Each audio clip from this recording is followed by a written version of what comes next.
Hey guys, thanks for coming back to the channel today. We're going to go over the Driven DR3200BT. It's the factory installed stereo that comes with your camper. This one is a 2021 16 BHS and the Wolf Pup models. So we're going to kind of go over why the sound quality might be low. There is a possibility that it could just be the stereo system and the speakers because they are a cheaper quality, but likely due to some posts that I've read and some other articles that it's likely due to the wiring being wired wrong in the back. So we're going to kind of go over that. I'm not going to use a tester to test the leads. I don't think it's necessary. There's plenty of obvious wires, whether it be positive and negative or not. So you might want to use a tester. That I'm going to leave that up to you. But we'll go ahead and get going.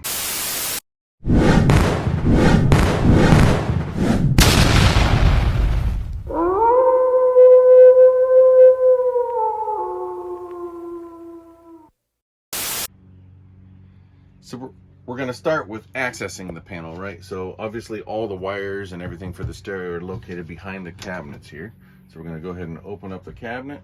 And I've already got the screw out of it for now, but like many others, this wall is usually on an angle here, and it screws in. You can see where the little hole was, so you lose all of this cabinet space. I've already trimmed mine back for over a year now, so you can watch those on a different video to learn how to do that. But I've just added a little finger hole here to pull it out, so we're just going to kind of pull that panel out to get that out of our way. And you'll see as soon as you expose it, all of your speaker wires are right back here. I can tell actually by the fact that there's some wires here that already have 3 wires connecting to them that this is absolutely wired wrong, because according to the wiring schematics on this stereo system, most of these should only be 2 wires going into one connector. So we'll figure out exactly what the order is that they've got it in, and then we'll put it right, because I can tell you these gray wires here out of this bundle that's loose are definitely supposed to be used for one of the channels. If you look down here, I'll show you some tools that we're going to use for today. I got a little pry tool. The pry tool is going to come right up here and fit right in this little slot to take off the trim work. We'll get to that in just a minute.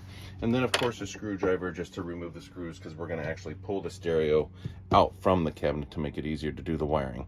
I also bought a few extra clips because I know I'll need them. I went ahead and went with the 3 like we're already using. Not because I expect to use all 3 ports, but if later down the road I decide I want to add other speakers, we'll have plenty of room to do so. Down below you'll also see I've also got the wiring diagram already loaded up on my tablet, so I can have this for reference. And you'll see each one of the on the harness pin that you can quickly reference this versus what you're looking at for each speaker in each zone. Now there's technically a 5 speaker system in this camper because they've added the subwoofer, so I'll just have to probably tie the subwoofer into one of these to add it to the zone, and so they'll be feeding off the same one. And then of course a pad of paper to kind of mark down anything that I'm doing to make sure that they're all right. I do not have a label maker, so I'll be doing that by paper. All right, so let's go ahead and get started. All right, so while Ashley points the camera a little bit closer here, you should be able to see a little divot here in the outer frame of the radio, the bezel, so to speak. So we can kind of like just stick our little tool in here and pop that out gently so as to not crack it. This is thin plastic. We want to be very careful with it. Nobody wants to be replacing parts unnecessarily. And it kind of just, with a little bit of tugging, pops right out. Just set that out of the way, and then you'll see here that there is room for multiple screws, but this one is only installed with 2. So we'll go ahead and use our screwdriver to remove those.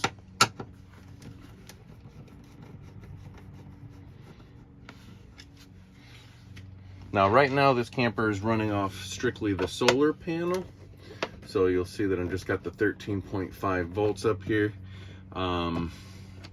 You could plug this into shore power to ensure that it's got a little bit more power, but I'm not going to be in here long enough to worry about whether the solar power is going to drain or not. I do want it powered on while I'm doing this because I'm not going to play with the power. We're going to leave the power wires alone. Those are perfectly connected. I'm sure if they are, then we will disconnect and kill the power. If otherwise, connecting the speaker wires, we should be good while it's still plugged in, because I'm going to need to test them against the power. So we're going to go ahead and gently pull it out of here. You can see we've got multiple wires coming out of the back. So on the back side here, you've got the wiring harness, which is completely labeled by looking at the wiring harness guide on the instructions here on the guide. And then you've also, coming out of the back end, you've got the antenna wire.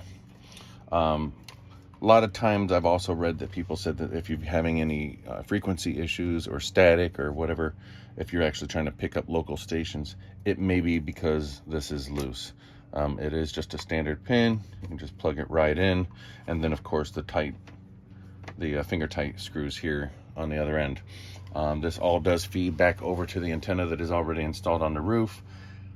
I couldn't speak to this, to be honest with you. I've never used it to try and reach FM channels. I'm usually using the Bluetooth features on this stereo. So for now, I'm gonna actually just unplug that so that's out of our way. And I'll probably feed that through a little bit neater once we're done. I like to try and keep my wires a little bit tighter.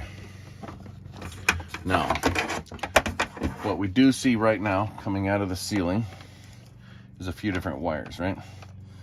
The red and white here are going to be our power. The greens and the black and whites are going to be the individual speakers. Now, what I am curious of is right now, oh no, there is 5. So we've got one channel, and you can see that those are wired into one clip each. And then we've got another channel that it looks like, for the most part, they actually did wire these two separately, which is good. But they then wired these two together. So we will have to separate those and put them properly. So basically all of the speaker wires have been wired wrong. More so either to mono or possibly even to sharing the same power wattage. So you can see the power coming in is good. I'm gonna double check the colors on the wires and what those should be. And then of course, which one of these sets are going to be the subwoofer, because I'm not really sure on that yet. Being that they're all the same color, unfortunately doesn't help when you're trying to separate. So we'll get going on that, and then we'll see where we're at here. Okay, so we went ahead and went through the trouble of diagnosing the situation off camera, just because that was going to take a little while and I didn't want this video to be too extremely long. Crazy enough, it actually didn't take that long to figure out, because once we get looking at our diagram versus the wiring, we realized immediately that these two sets here, the gray and the purple, were not being used, and they are supposed to. The gray being for the right zone 1 speaker set, and the purple being for the left zone 1 speaker set. So you can see now, because of that, the green is supposed to be a front speaker set, and the brown is supposed to be an outdoor speaker set, or vice versa, I should say. The brown is supposed to be indoor, green is supposed to be outdoor. So you can see how they've kind of wired all these up together as one when they shouldn't have. Not a big deal, easy correction, right? We've also already, by testing, figured out which of these sets belong to the outside set. We're going to correct everything I just said, so we're going to kind of take a quick pause.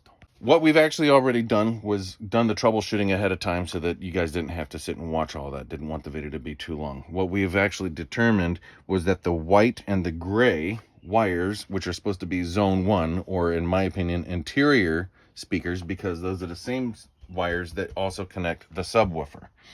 Right now, the subwoofer was on the right zone, which is zone 1, but it was wired up with, like I said earlier, the outside speakers. So now what we need to do was we needed to test, okay, which speakers are left and right outside. Make sure those are wired up right, since on the inside here, as you can see, they all pretty much look the same, and I had no way of knowing that without a tester. So we do now know that which speakers are which and which ones to plug in.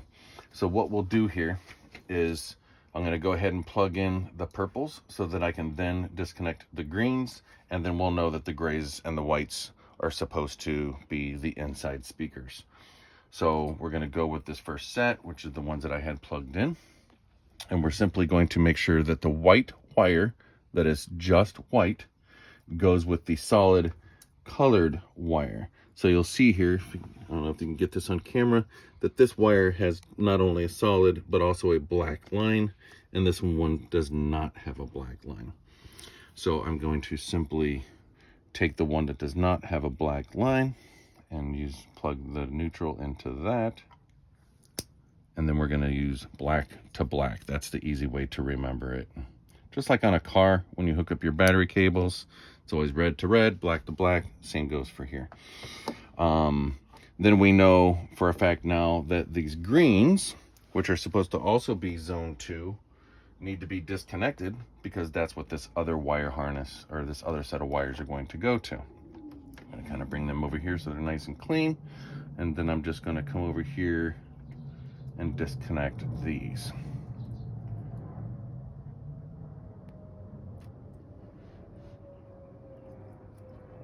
All right, get those separated.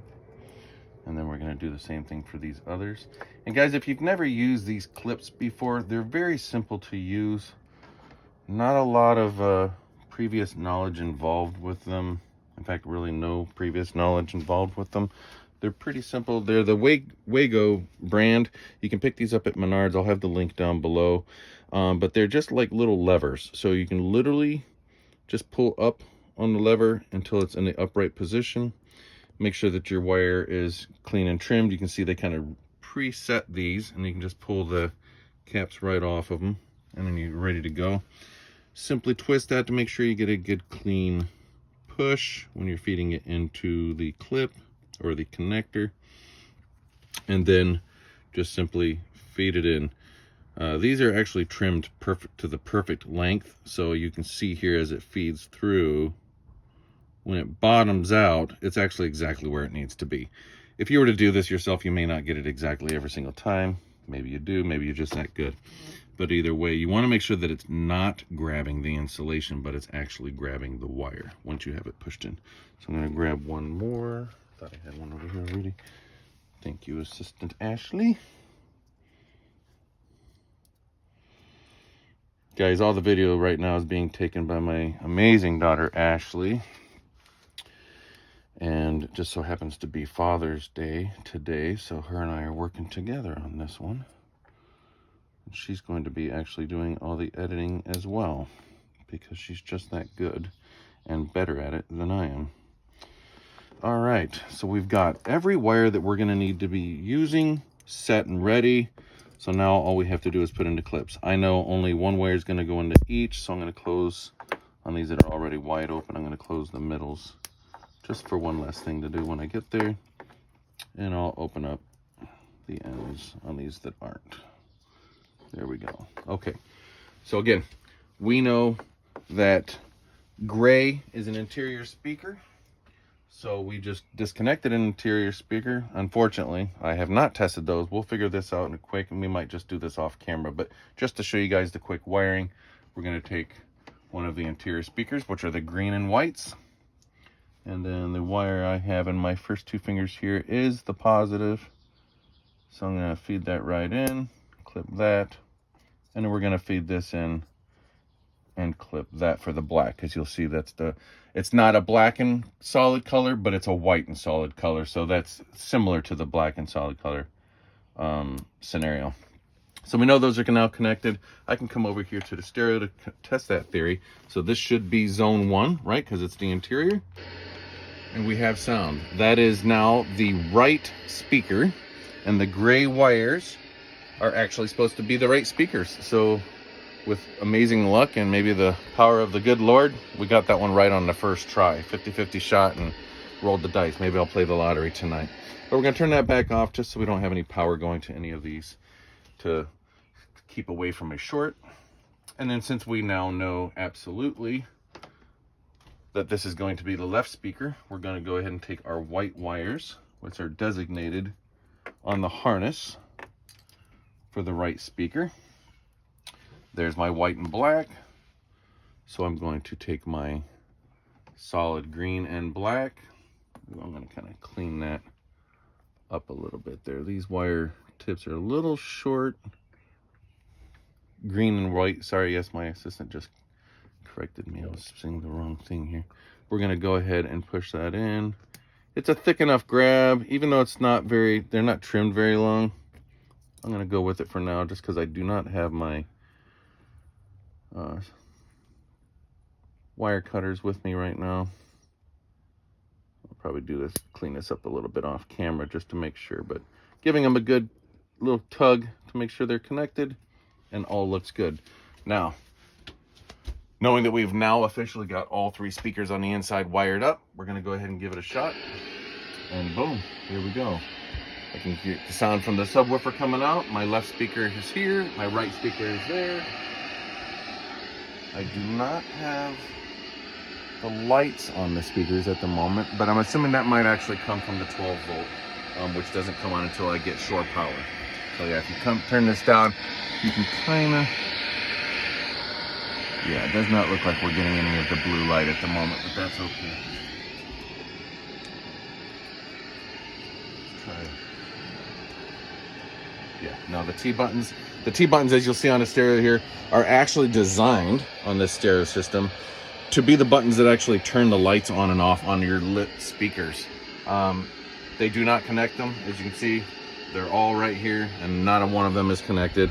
That's okay. I'm not even worried about it. As long as they come on with the speakers when they come on. That's when I'm going to plan on using them. I don't need a night light. As you guys know, throughout this camper, there's about 20 of these little dome lights that if you turn them all on, you'll probably get a suntan. So I don't really need these for luminescence. I'm not really worried about it. Final speaker set is going to be this last green pair. That's going to be the left speaker outside. So we're going to go ahead and grab the solid white, since that's the one I have first. Punch that on, give it a little tug. Push this one in as well. You see how that goes in. Give a little tug. We're going to turn off zone 1 so that we can kind of hear outside and hear zone 2. And there we go. We've got sound out there as well. So our speaker system is now officially wired. The only thing they had right was the power. So they had all 3 wires correctly going to the technically black wire on this end and then the black wire on here. Actually, looking at that, that's actually reversed polarized. So I should probably turn those around. But we'll do that off camera. That's pretty much all there is to wiring it. I'm going to do the exact opposite to put it back in the case. I won't bore you guys with all of that. It was pretty simple. But I hope you enjoyed this video. If anything came from any help, or if you have any suggestions on a better way of doing this, simply leave a comment in the comment section below. Make sure you hit a thumbs up if you like this video at all. And if you want to see future videos coming up soon, make sure you subscribe. You'll get the alert by clicking on the bell. Have a great day, guys. Thanks for watching.